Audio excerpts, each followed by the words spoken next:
Hey ladies, welcome to The Power of the Ask, the podcast where we ditch the waiting and embrace the asking for what we truly deserve. That's right, Lisa. No more settling for crumbs, no more playing small, and no more empty seats at the negotiating table. This is our space to ask the right questions, own every room, and become the best version of ourselves. We're your Savvy Ladies guides, Lisa Zeiderman, managing partner of Miller Zeiderman LLP and chair of the Savvy Ladies board. And I'm Precious Williams, founder and CEO of the Perfect Pitch Group and proud member of the Savvy Ladies board of directors. And we're here to empower you to unlock your full potential, one powerful question at a time. Welcome to The Power of the Ask. Welcome to The Power of the Ask. This is the podcast that helps you get what you want financially and personally. Welcome, Precious Williams, my co-host for The Power of the Ask. And as you all know, every episode is going to be focused on a powerful woman who overcame the odds. So we only bring you the dopest, the most amazing women to share their stories and how the power of the ask really transformed their life. And before our guest comes on, let me give you a little background on this queen. Let me just give you a little background. So throughout a distinctive career, earning her executive management positions at some of the world's largest financial services institutions, Clara Sierra has always stood apart for her extraordinary professional relationships, her remarkable passion for sales and marketing, her unique personal background, and most of all, for her unrelenting desire to achieve the best possible results for her employees, employers, and clients. As Senior Director, Business Development for Moody's Analytics, Ms. Sierra leads the firm's C-suite, y'all heard that, C-suite, client conversations, a proven leader in strategic plans, sales and marketing. Ms. Sierra builds upon existing client relationships to expand Moody's Analytics brand and sales efforts within financial services. Did y'all hear those names? Moody, did y'all hear that? Did y'all hear that? And so, Queen, Miss Clara Sierra, please tell us more about yourself. Thank you so much, Precious. I love that introduction. It's a pleasure to be with you and Lisa today. I am Clara Sierra. I'm a working mom. I am Dominican American. My parents came to this country to give their 4 kids a better life. And you will tell very quickly in this conversation, I am a middle child. There have been some dark parts in this career, but there have also been some amazing, spectacular parts of this career. And I'm so happy to talk with both of you today. Thank you for putting this podcast together. I'm thrilled to be one of your guests. Thank you so much, Clara. And we're so excited to have you. Talk to us about the impact of how building relationships and extending your network has actually elevated you and helped you elevate others, actually, who are surrounding you. Lisa, a brilliant question. When I started in financial services on Wall Street, first of all, let me take a step back. Again, immigrant parents, born and raised in Newark, New Jersey. They came to this country to give their children a better life. English was not my first language. I do have a Jersey accent. You can tell that I do have a Jersey accent. Born and raised in New Jersey. Went to college. Had no idea what I wanted to do. And by the luck of the draw, went to work for a company on Wall Street in customer service. In my 20s, as a good daughter, very strict parents, middle child, I didn't want any drama. I wanted to work very, very hard and earn a paycheck to help my family. But I quickly learned that keeping my nose to the grindstone, minding my P's and Q's, was not going to get me to the levels that I dreamed about. Success is not an individual sport. Let me say that one more time. You can be very successful carrying all of that all by yourself, but success is not an individual sport. So to your question, Lisa, it was incredibly, once I lifted up my head from my desk and looked around as folks, mostly men, were networking, water cooler conversation, branding themselves, I realized that working hard was just one part of it. Working hard was just one very important part of it. You needed mentors, mentees, sponsors. You needed a community of allies and cheerleaders. And most importantly, you needed good people around you to go, hey, you may think you're great, but you're not. You're going down the wrong path. Hey, you're talking too much. You have 2 ears and 1 mouth. You need to listen more. It is critically important to have solid people around you and continue to build a network so that you know when you're going down the right path and do more of, or you're going down a dead end street and you need to turn around. It's critically important. Women, male, men, young people, veterans, to have a good community. You know that phrase, Lisa, it takes a village? I know it. It's not just about children. Human beings, we're a species.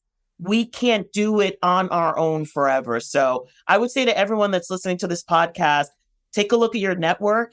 It's like a garden, right? If you don't water it, if you don't talk to it, if you don't grow it, it's not going to grow back for you.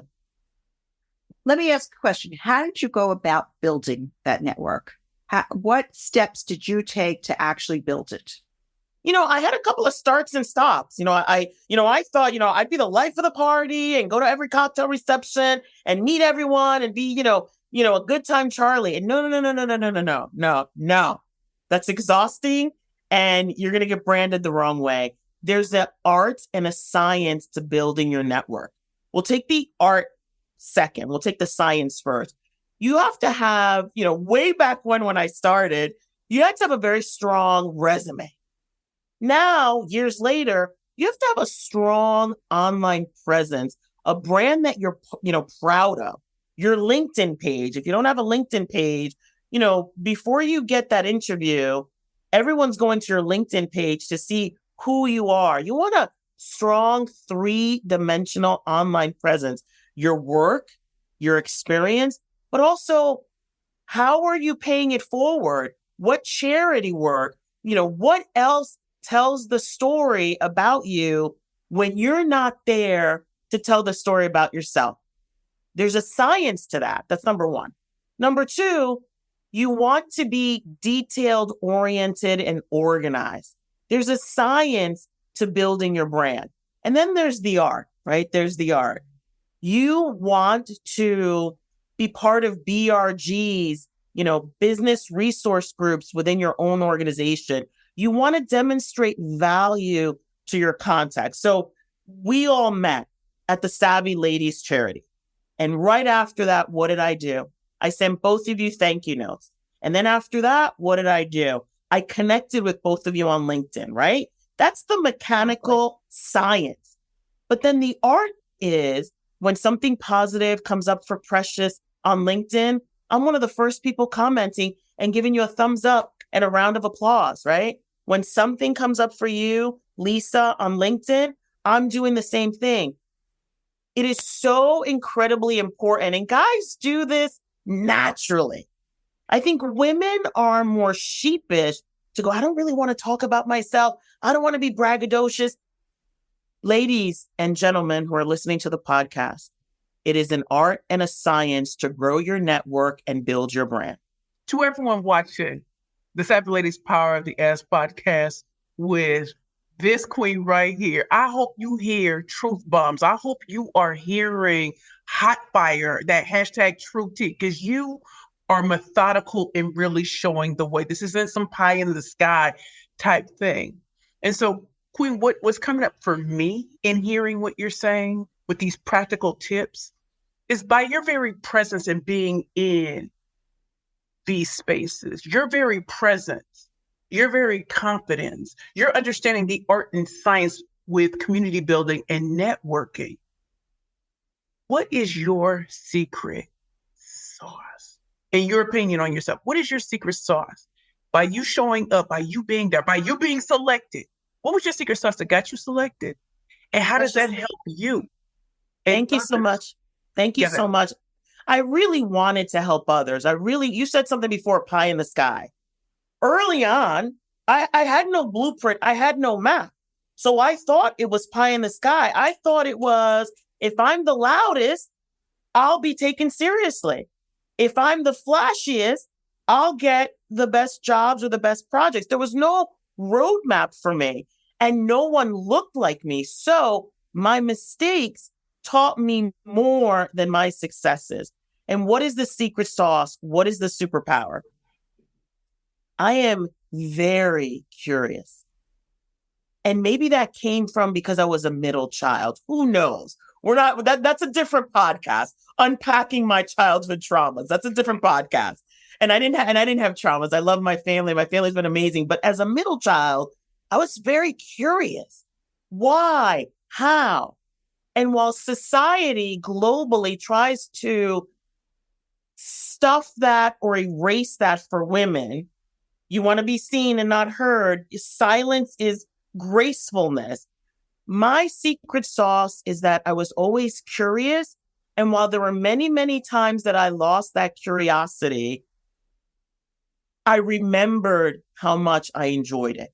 I remembered how much I enjoyed to learn and be curious. That's part of the secret sauce. The other part of the secret sauce, and you said truth bombs. I want everybody to lean in when I say this second thing. Empathy. Empathy is my secret sauce. But that's not a bumper sticker. And I'm gonna unpack that statement. Anyone who has suffered injustices, microaggressions, macroaggressions, not having a seat at the table, being embarrassed, being talked over, that's trauma. That's painful. But you learn from that, right? And you don't throw in the towel. And the byproduct of that is empathy. So I am my secret sauce, my superpower is being curious and being empathetic. If I've walked through this career that I'm very proud of, and all of the flames and all of the broken glass and all of the tears, right? In the bathroom, at work, not in front of anyone. If I've been able to survive that, then it is my responsibility to lift while I climb, clear a path for every man and woman who are coming up behind me so that they suffer less. That's my secret sauce. That's my secret sauce. I'm curious and I'm empathetic. So, Clara, you talked about a few things. You talked about lifting while you climb. You talked about charity work and how it is part of someone's makeup, essentially. And I think that's so important because I think the charities and the help that you give to other people and this empathetic approach to life is so important because it also shows who you are as a person and how people can connect with you. How do you connect in the financial industry? And you're definitely knee deep in this financial industry. How do you connect with other women of diverse backgrounds? You have you're Dominican American. You are a woman who has really made an impact. How do you move up women in other communities to give them actually the push forward? Yeah, thank you for asking that question because it is so important. All boats rise. You know, when the tide is coming in and you have 20 boats, right? It's not just one boat that's rising. All boats are rising, right? I'm a cheerleader as Precious and Lisa, you are. I'm a cheerleader of success. You know, I want the queens to win. Now, I will say, I don't want this to be vaporware. When I started out, I thought I had to be, at first I thought I had to assimilate, be quiet and blend in. Precious, do you think I can blend in? No, not at all. And I love it. And when that wasn't working, I thought I had to be a maverick. And then when that wasn't working, I found my voice, I built my community, and then I found great joy watching other women be successful as well. So, Lisa, you asked the question, how do I do it? I make space. And I am the one, if I go into a meeting and it's all men, I go, I'm sorry. Did someone not get a memo or did someone not send out the memo? Like I call it out. And I also am very inviting. to other women in other areas of the financial services industry. to come watch me do what I do and make it a safe space for them in the hopes that they invite me to go watch what they do, right? I also, very tactically speaking, in my role of business development, of relationship management, of sales, I bring together competitors. There's no shame in that game. There's no shame in that. I want all of us to get better. I am not a hoarder of success. I may be a hoarder of books, but I am not a hoarder of success. What good is that going to do me? I'm not learning from my own, preaching.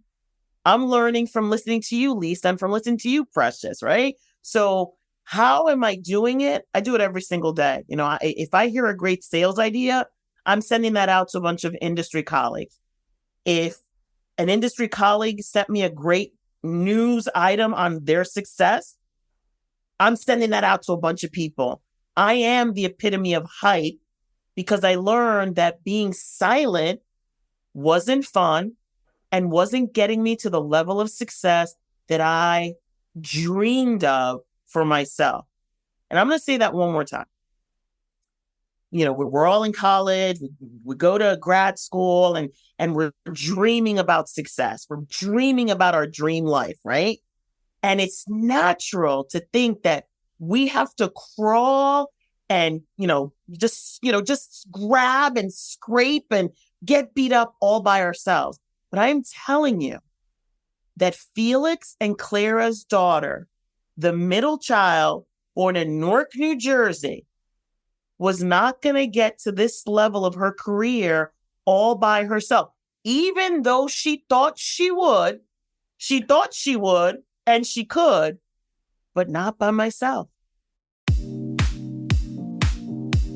Ladies, are you ready to take control of your future? Do you dream of financial stability, freedom, and a life that truly deserves you? For over 20 years, Savvy Ladies has empowered women from all walks of life to make smart financial choices, achieve our goals, and build a brighter future. We built Savvy Ladies as a community of women supporting women. We offer free financial educational programs, a trusted helpline, and guidance and advice from America's top financial professionals. You can access the financial helpline at savvyladies.org or where you get your apps under Savvy Ladies. Savvy Ladies equips you with the knowledge, confidence, and support you need to thrive. So don't wait. Join Savvy Ladies today and start building your financial confidence and well-being now. What do you take most pride in? The first natural answer that comes right to my heart and out my mouth is my family. My ancestors, my mom and dad as young people to want to give their kids a better life. I'm so proud of my children. I'm so proud of all of the women that have moved me forward, because it's not just me, right? I stand on the shoulders of greatness, and the women and the men who had grace to go, she belongs. And I'm also proud of the fact that over time and over my career, that I truly understand the value of paying it forward, of making space. I'm so proud that the arrogant 20-year-old got knocked around, cried her heart out, and learned from that instead of becoming a victim, right? We learn more from our mistakes than we learn from our successes. But life is hard. And it's so easy to go, the world is against me, and the man is against me, and no other woman wants me to succeed. But I learned to mature through that and be here with you guys today to share my story.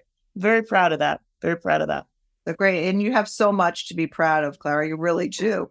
So, okay, I know that Monday is a tough day for me every Monday. So I'm going to ask you on Monday, what motivates you on Mondays to get up and start that week each week? What a great question. And I applaud you guys for thinking of that question. I don't want to be funny. I don't want to be funny, but it's going to sound funny. Bills have to be paid.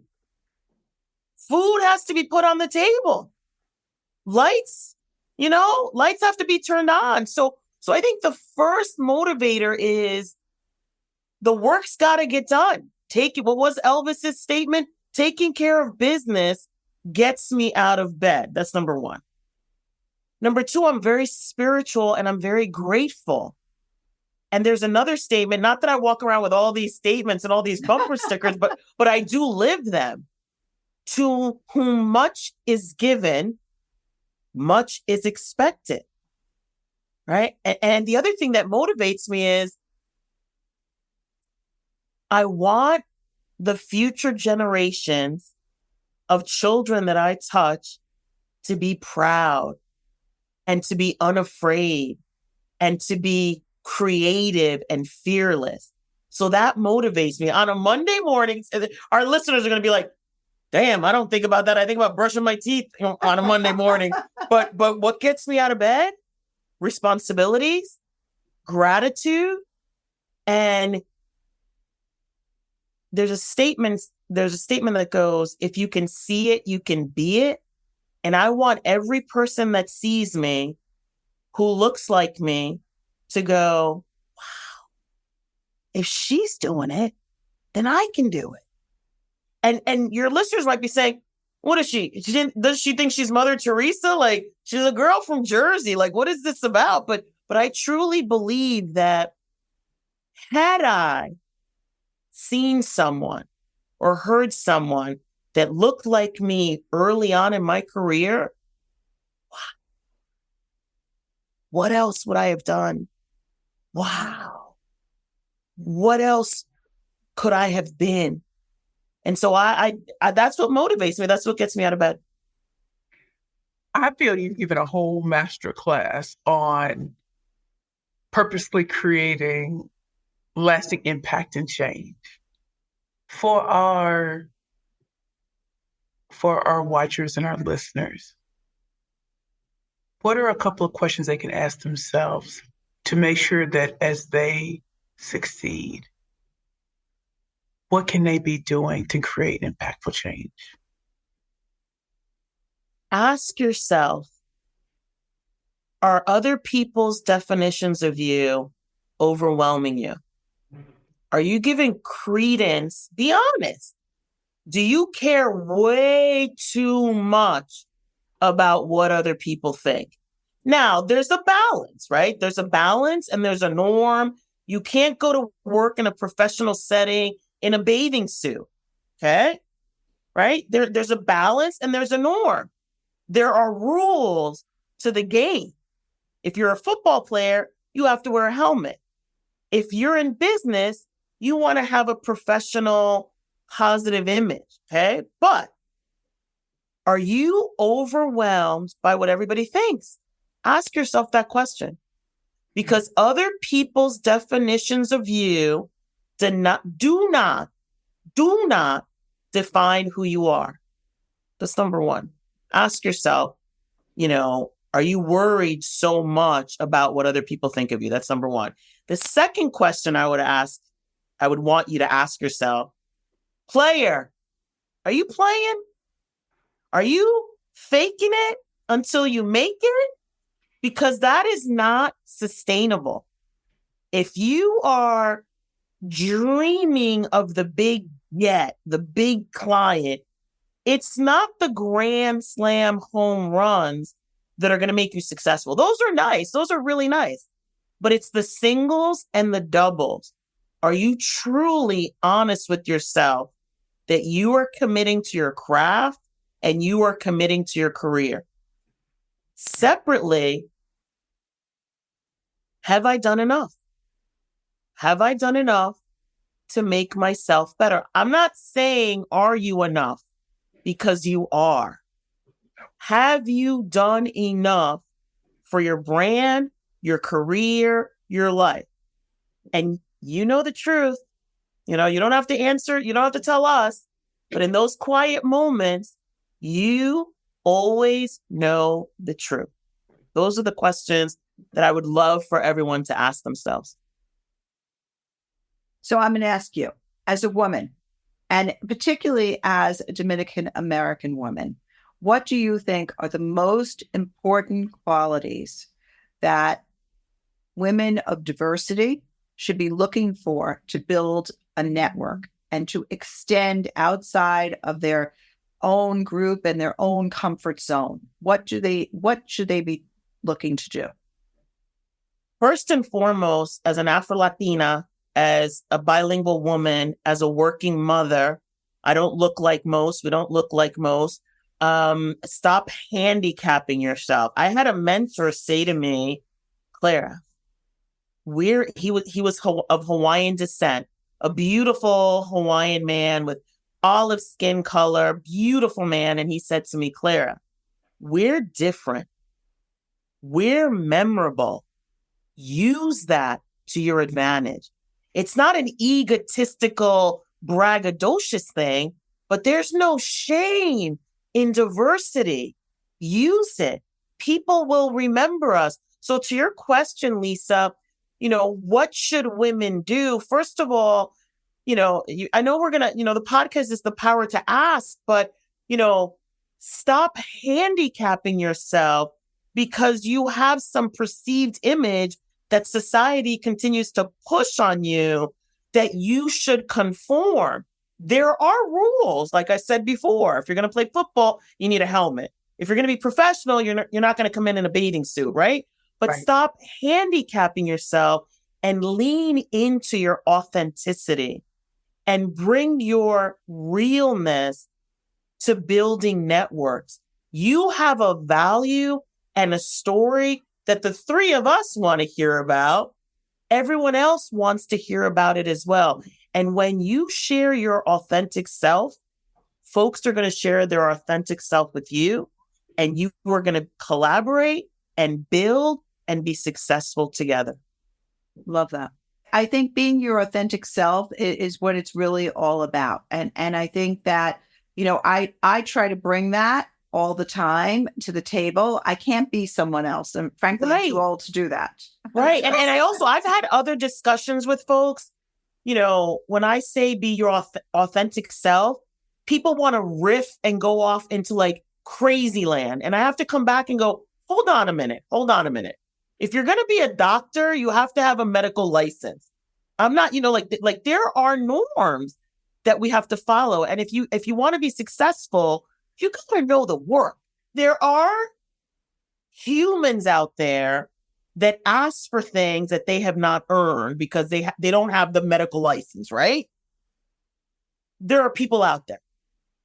But that's not the long game because time will catch up to those people, right? You have to do the work. You have to do the work on your craft and on yourself. I used to be a 20-some-year-old who thought I knew everything. It's funny when the right people come to school you and tell you you don't have to be the loudest to be the most powerful. Sit back and observe sometimes, and Right. you will see that your quietness will bring people to you because they're expecting you to act a certain way. And when you don't, now they intrigued. Now they want to know the mystery. Preach. And so when I tell you, Queen Sierra, thank you. Thank you for what you brought. But here's my thing. Why is the power of the ask so important to women, especially financially? And why is it so critical? It is precious. I mean, mic drop with this question. I was so excited to be on this podcast to answer that specific question. I'm going to go back to something I said earlier. Society globally has created this environment and narrative that women are more graceful, silent, and in the back burner. Financially speaking, society and corporations have created an environment where you should not be talking about compensation and you should not ask another person, about compensation. You have the next generation, they're breaking those norms. You have young people in their 20s going, how much does the job pay? Right out of the gate in the interview. and saying, this is the range that I'm looking for. We must learn from the next generation. We will not and should never suffer in silence across the spectrum of our lives. And that includes finances and compensation. We must speak up, because the society that we've grown up in, the norms that we've grown up in, have confused our circuit breakers that I should never ask. I was in an interview one time. Interview was going phenomenal. And we were talking about charity work, and we were talking about all the things that I love. And the interviewer shared the compensation. I said, oh, no. My range is X. And in a passive aggressive way, he said, wow, we were just talking about the underprivileged, and that's your range. And I was stunned, hurt and stunned. And I said, I'm sorry, the value of my work and contribution is priced at this. I'm sorry that you're confused by the conversation of charity and philanthropic work and want to bring the two things together. But I will tell you, I sweated through that statement. I was mortified that he tried to shame me on what my work was valued. And I was trembling inside that I spoke up for myself. And I will share this with your audience. You must speak up and not suffer in silence, and not let anyone shame you for speaking about the economics, about your worth, about your value, because we've been conditioned not to. Take a page out of the young people's book and all of the 20-year-olds that are coming up going, no, I'm not taking that job because that's not the compensation I want.